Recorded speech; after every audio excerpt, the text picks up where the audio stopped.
Hello everyone, welcome to my channel on this lovely Sunday morning or whenever you are watching this. I am at church waiting for my kids to come out of their class because they wanted to stay for the second service as well. So perfect opportunity to talk to you guys. On my channel, I like to keep things real. So, whatever you see is just reality. How does Christianity intersect with the world that I live in? And how can I learn to follow Jesus in an everyday kind of way?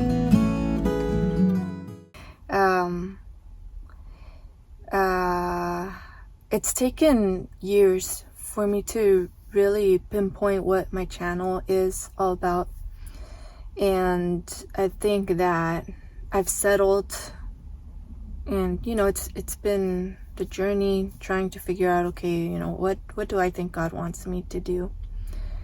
And I've settled on, I think my channel is about new believers, people that are just entering into Christianity and they don't really understand a lot about the Bible or just the general topics of Christianity. They are people that believe in God and they're like, okay, so what's next? In a sense, it's like a mentoring, discipleship type of channel. I hope that's how I can grow my channel moving forward, just getting that audience. I hope they can find me and we can continue to grow that community. But it's not just that. It's also about introducing Christianity to non-believers. And I think that's why I like to keep things real, because I want to portray the reality of someone that is trying to live a life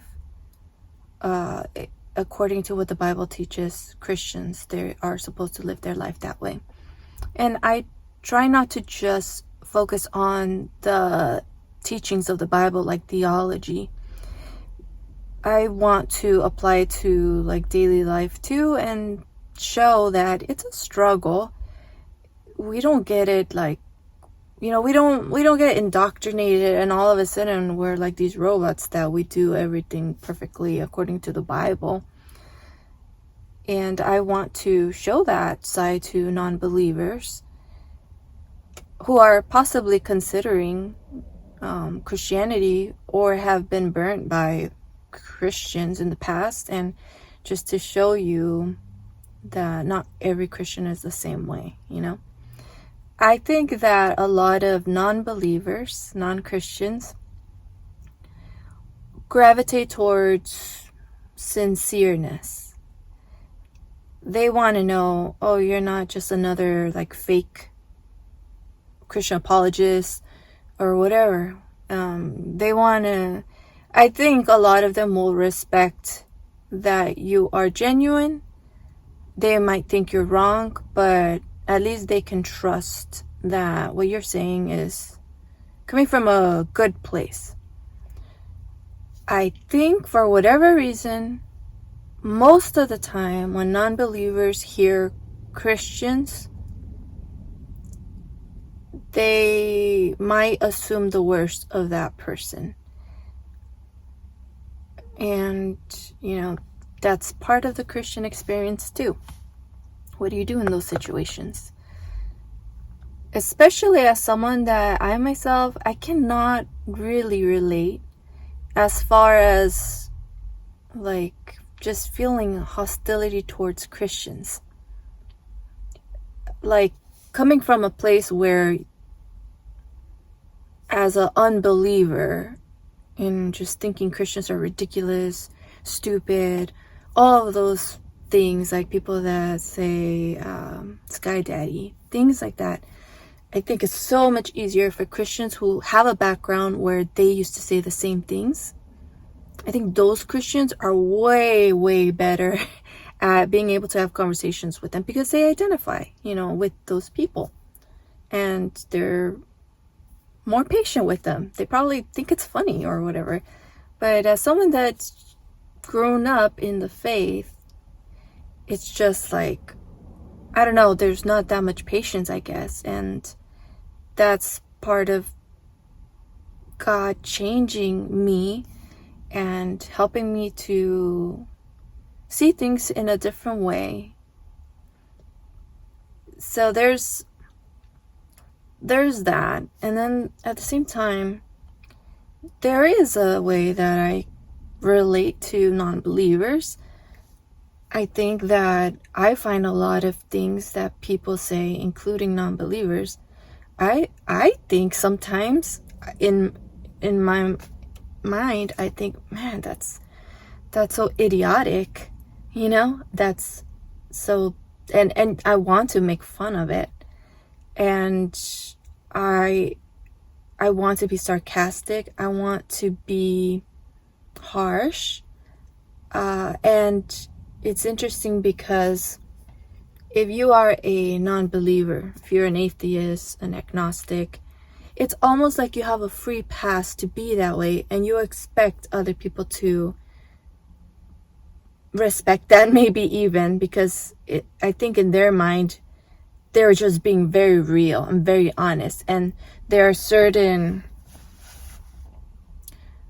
values, character values that non-believers respect, and the way they talk, you can kind of glimpse, oh, okay, because it's like, as a Christian, I think, well, where does your value system come from? And so it's kind of like trying to figure out, okay, I hear you're like mocking Christianity, but at the same time, I hear that you have certain values as far as like I don't know, like just every person is different, right?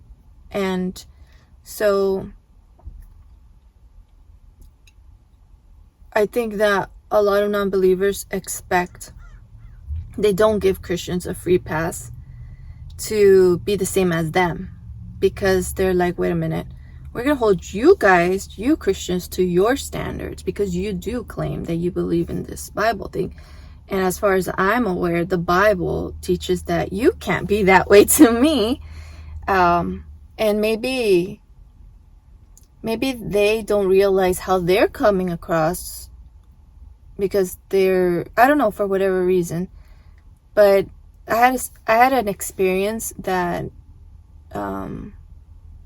was a little unsettling for me, because it's just one of those things that I'm learning. I'm in that stage of life where I'm learning, and I don't claim that I have all the answers. So it's one of those things where some people, I don't know if it's related to people that are a little more prone towards anxiety, that deal with anxiety,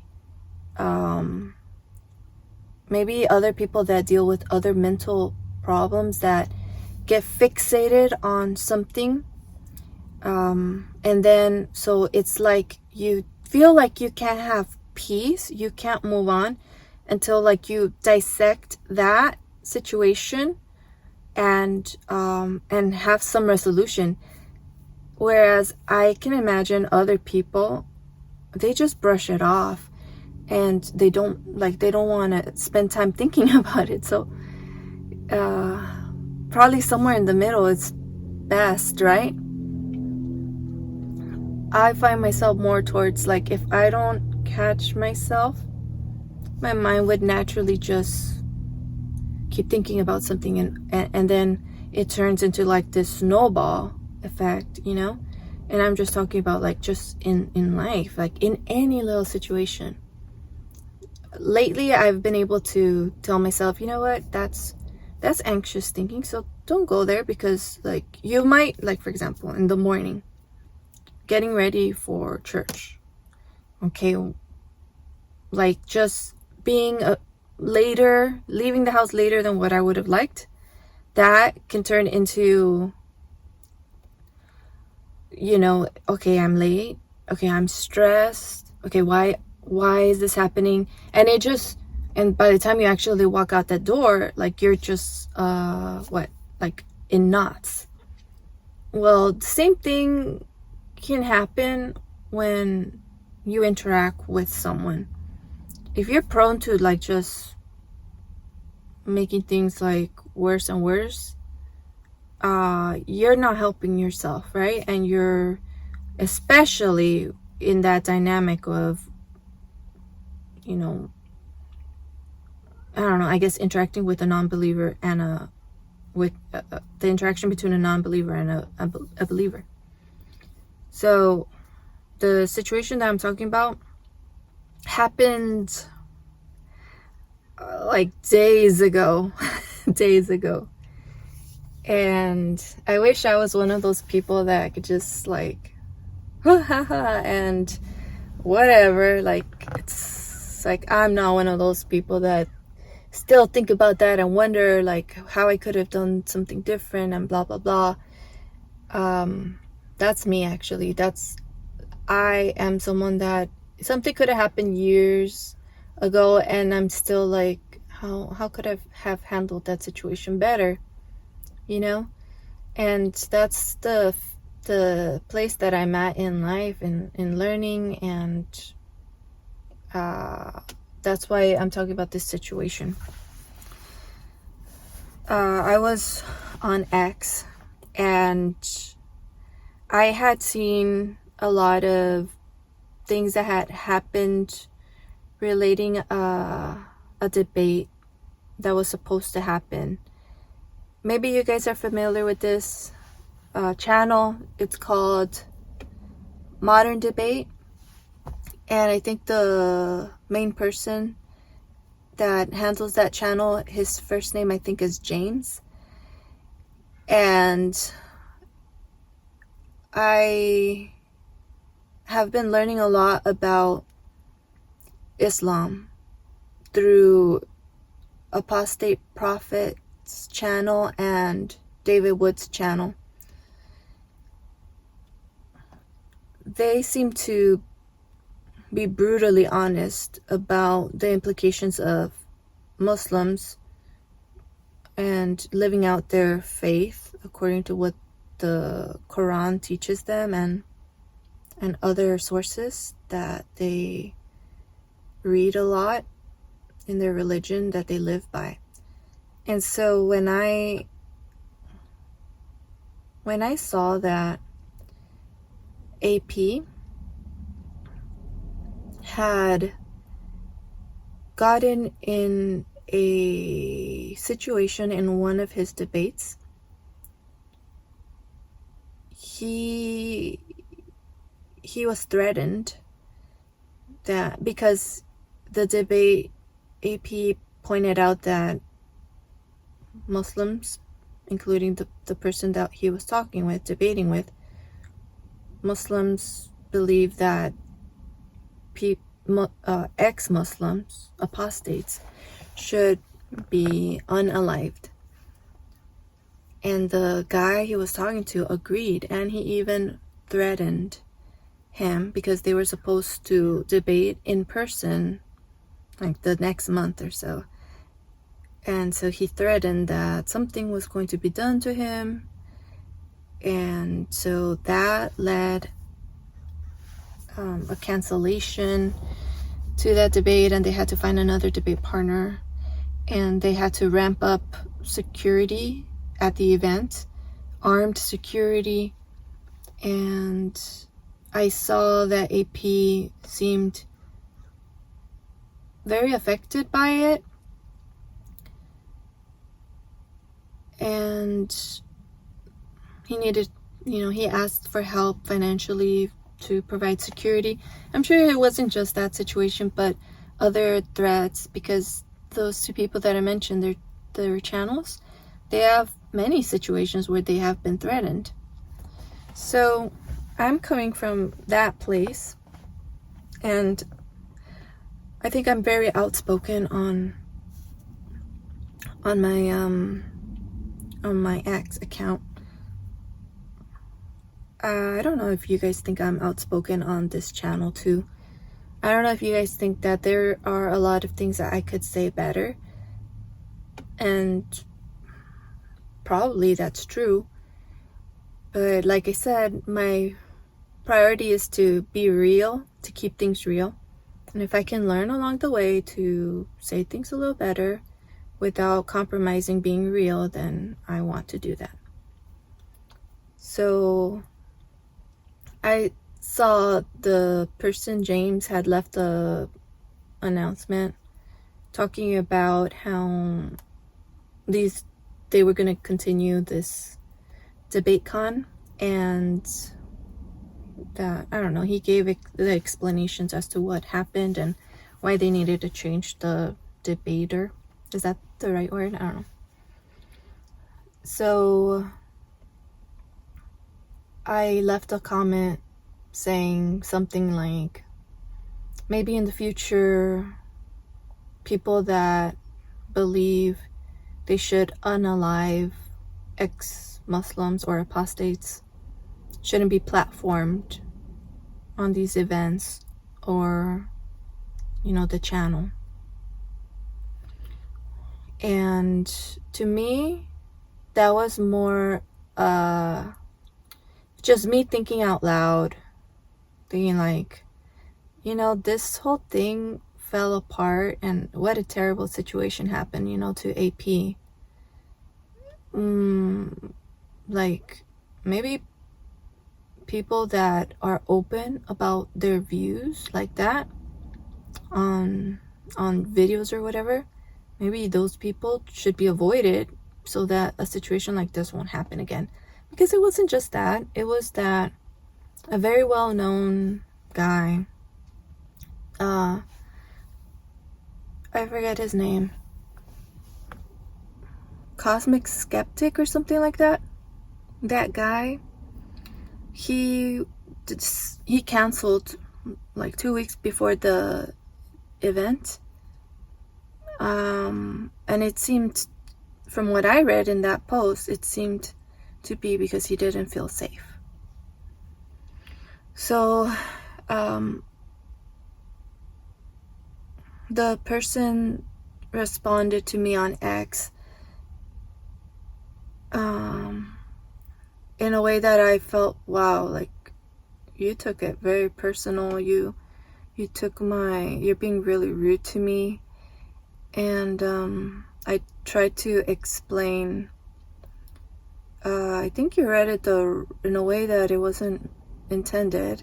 I said and then because he had said something, I also said, there are clues out there where you can kind of figure out who are the people that believe, that ex-Muslims deserve to be unalived.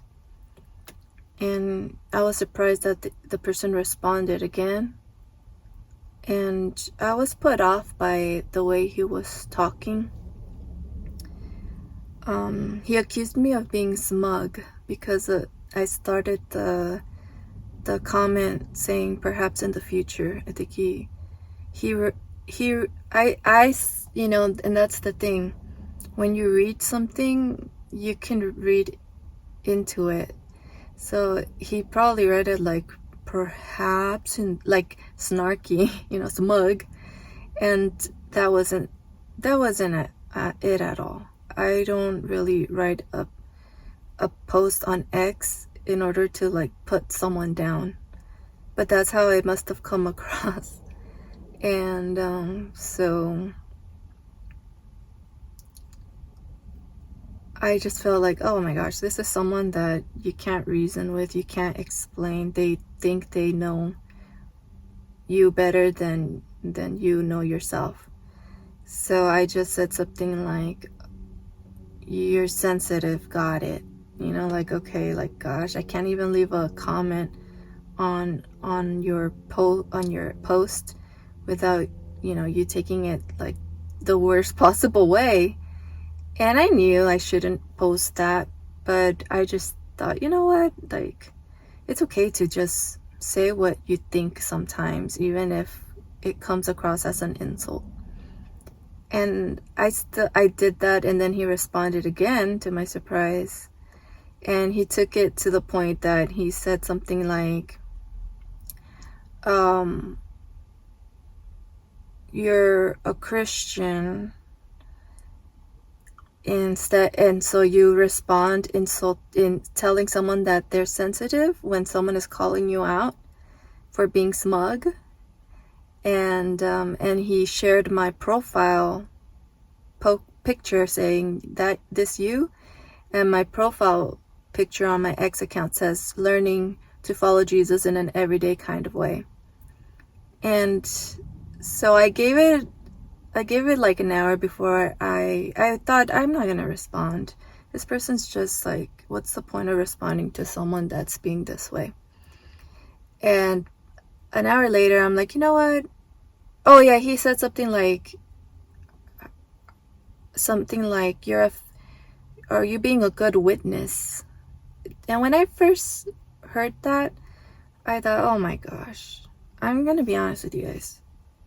I thought, oh my gosh, I can't believe he did that. Because anybody that uses someone's Christianity in an argument, to me, that's just like, that's so low. You're crossing a line there. And I don't respect people when they say things like that. Because I'm not gonna say, well, you're a non-believer, so like, I'm not gonna make assumptions about that. I'm not going to try to manipulate someone into treating me a certain way because of their views. Now, if you mean it as an insult, look at you, hypocrite, then you know what? I still think that's low and uninformed, but if you're sincere and you're like, hey, aren't you supposed to treat me like your Bible says? Like, if you're really sincere about that, then that's different, you know? So I in that moment, I'm like, wait a minute. And I reflected and I like prayed a little bit. I'm like, God, am I being smug? Like, let me look up the definition of smug. Because to me, the whole time I'm like, oh my goodness, like you're not taking it the right way. I didn't mean it that way. And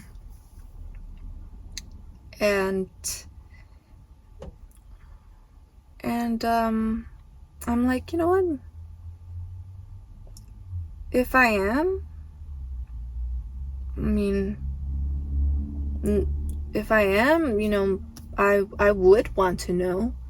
So anyway, I responded later on something like trying to explain what I meant by perhaps, if you want, and in the future, if you want to take my advice, you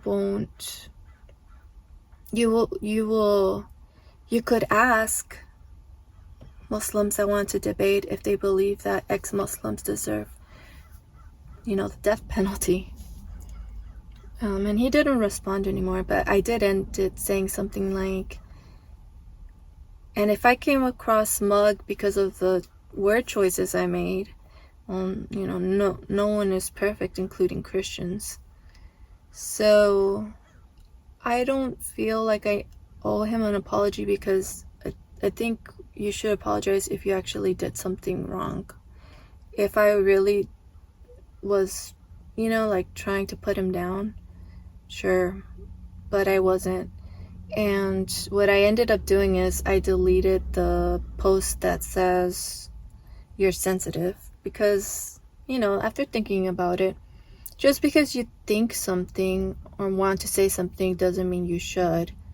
As a Christian, I mean, I don't want to influence other people into thinking, oh, this guy is, you know, like it kind of does come across as a put down, even if I did feel he was being that way in that situation.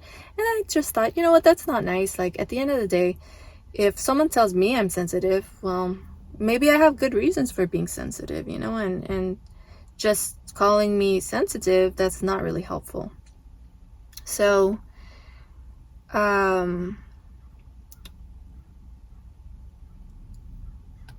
that's what I've been thinking about, and I don't really understand how a non-believer, I'm guessing James is a non-believer, I don't understand necessarily like where he was coming from. I think he just truly misunderstood, but I wonder why he was quick to assume the worst of me. I wonder if it was because I'm a Christian. I don't know. I look through his stuff and I see like worse comments all the time on his channel and his ex, and he doesn't, as far as I saw, he doesn't talk to people that way. So I'm like, why me? Like, what was it about me that made him respond to me like that? So that's what I'm thinking. And at the end of the day, I do care obviously about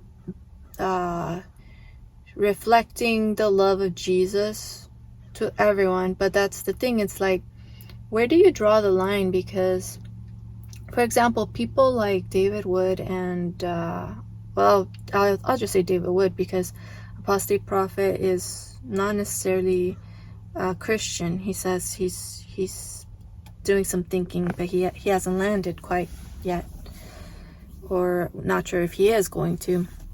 But as far as David Wood, I think that a lot of Christians would be like, the way he comes across on his channel is not right. But after seeing how some of them interact with him, like on debates, I think it's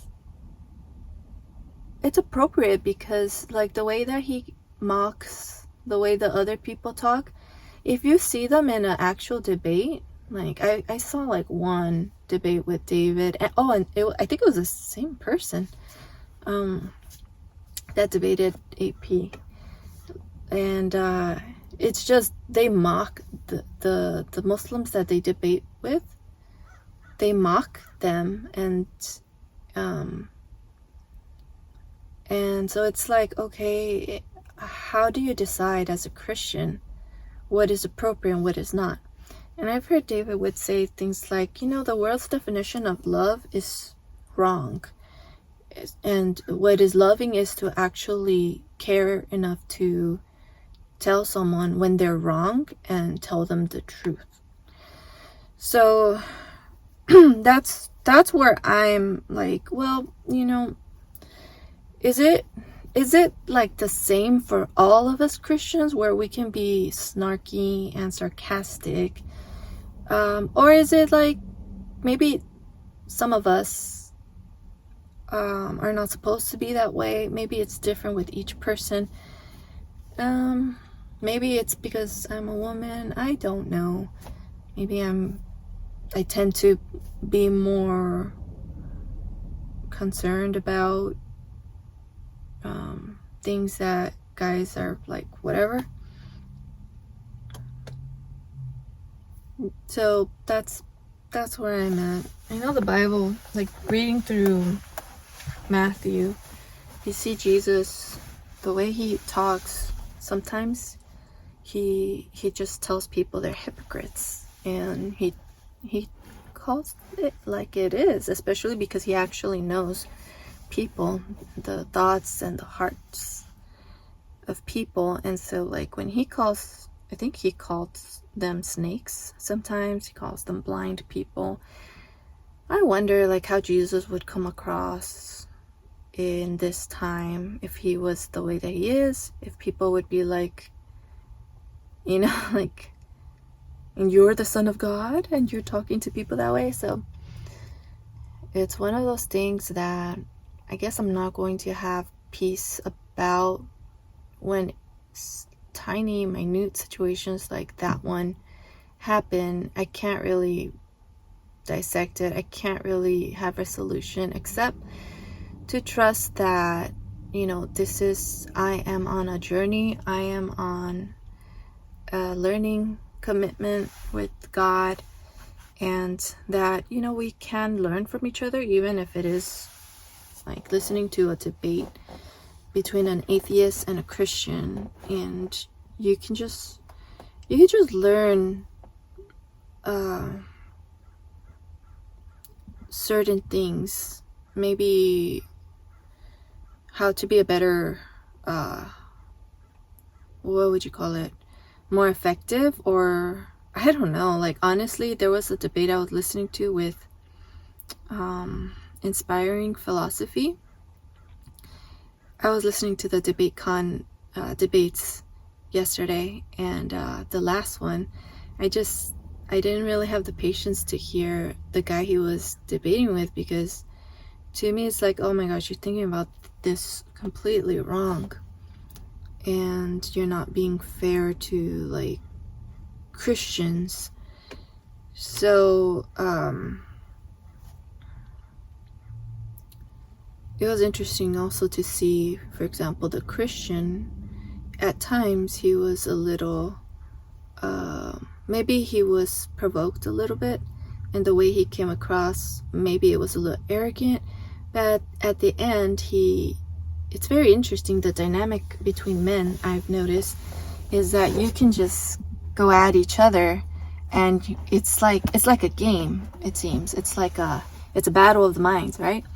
And you can say all that you want, because the mission, for whatever reason, like whatever the mission is you guys have, that's what you're interested in. And at the end of the day, after all of that, you can say something like, an Inspiring Philosophy did.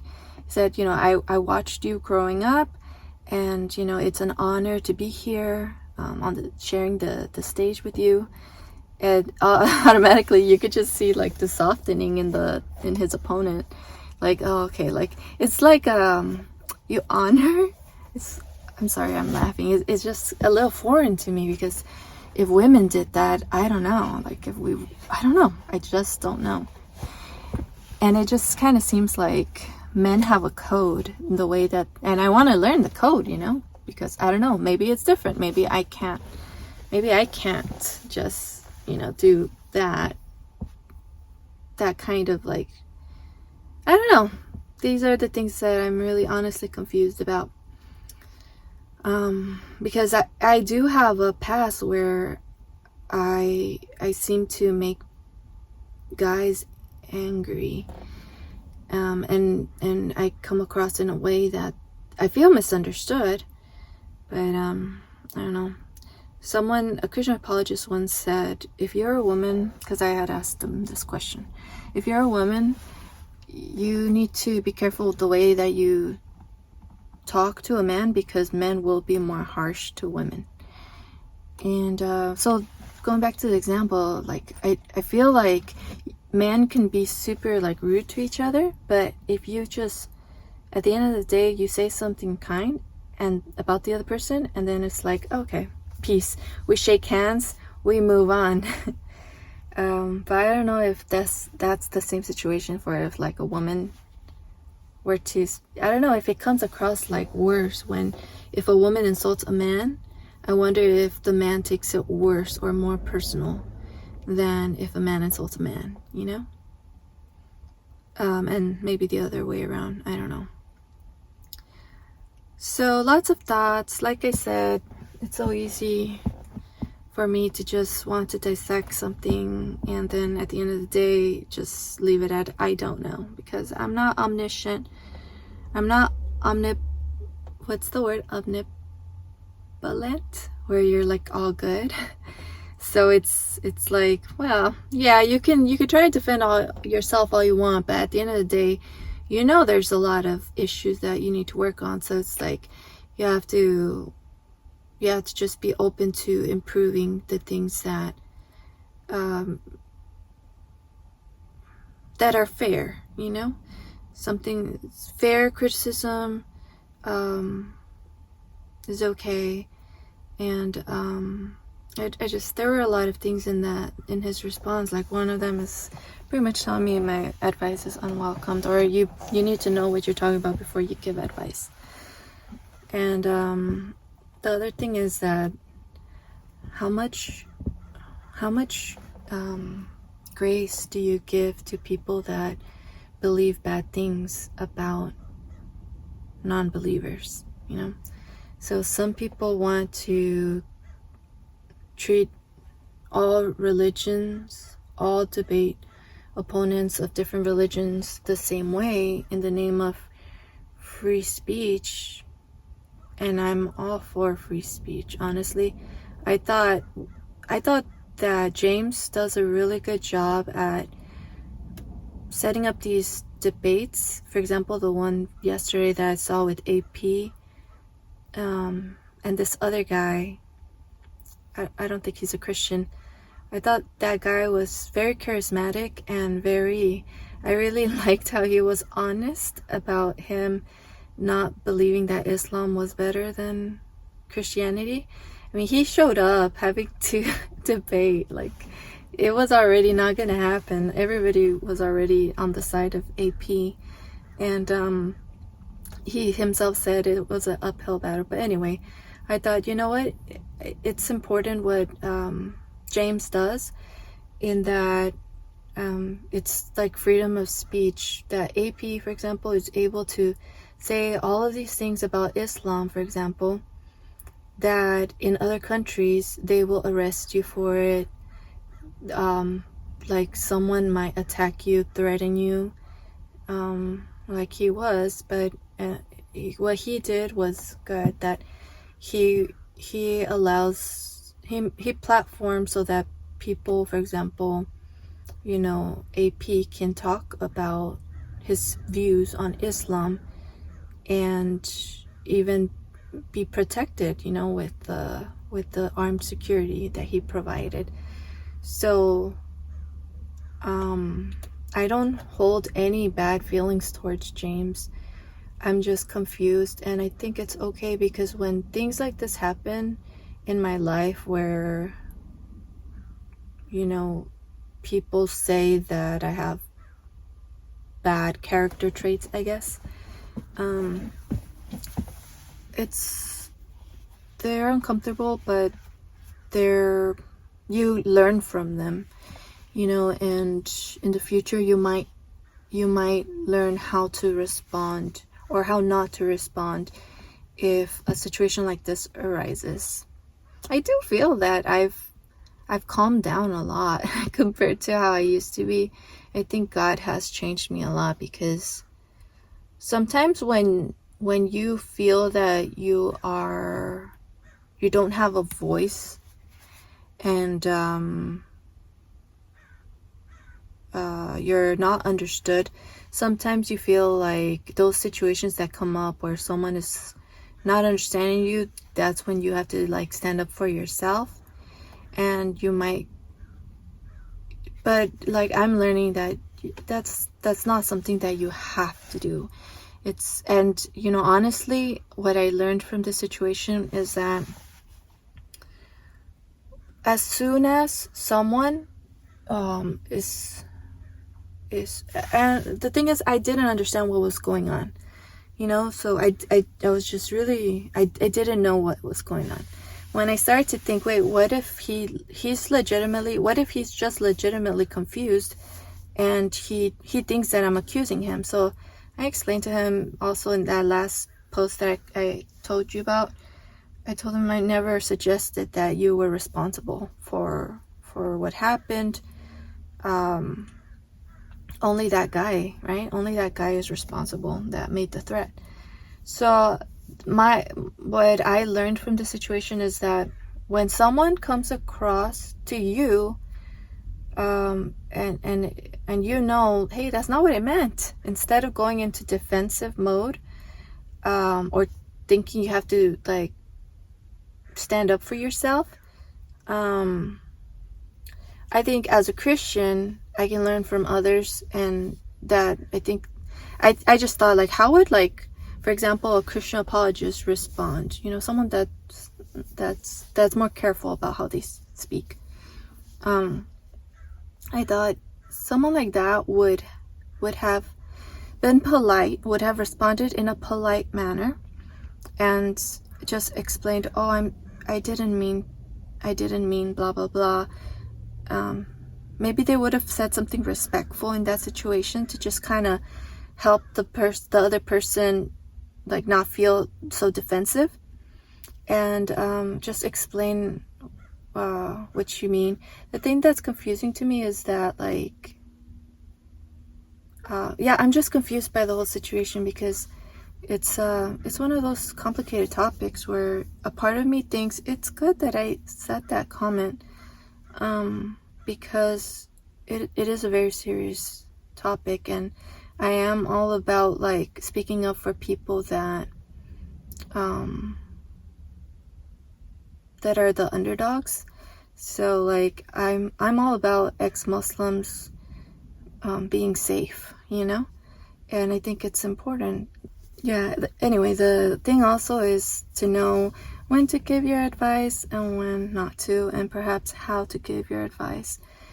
And so yeah, all of that to say, here it is, a Christian that is wrestling through these things. I'll see you guys on the next video. If you want to continue to support this channel, please consider becoming a patron or a member on this channel. Sign up to my newsletter too. Bye. Sign up for my monthly newsletter at susanmorales.org, and if you would like to support what I do, become a member of this channel or a patron. And as a thank you, I share extra videos there. You can find the links in the description section below.